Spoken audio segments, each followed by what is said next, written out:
ইমানদারের জন্য সবচেয়ে কঠিন বিষয় হলো তার চরিত্রের হেফাজত। সবচেয়ে কঠিন বিষয়গুলোর একটি হলো চরিত্রের হেফাজত।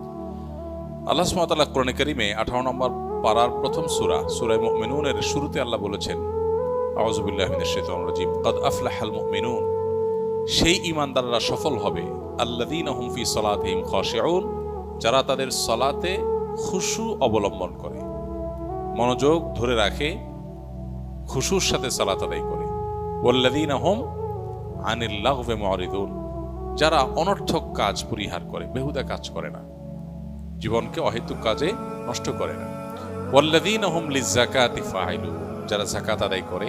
ওয়াল্লাযীনা হুম লিফুরুজিহিম হাফিজুন, সফল মুমিনদের আরেকটি বৈশিষ্ট্য হলো যারা নিজেদের চরিত্রকে হেফাজত করে, সম্ভ্রম রক্ষা করে, যারা তাদের চরিত্রকে অন্যায় এবং আল্লাহর নিষিদ্ধ ক্ষেত্রে ব্যবহার করে না, অনাচার করে না।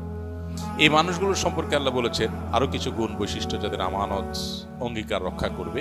আল্লাহ বলেছেন শেষে এসে, উলাইকা হুমুল ওয়ারিসুন আল্লাযীনা ইয়ারিসুনাল ফিরদাউসা হুম ফিহা খালিদুন, এই বৈশিষ্ট্যের মানুষরাই হলো জান্নাতুল ফিরদাউসের মালিক হবে।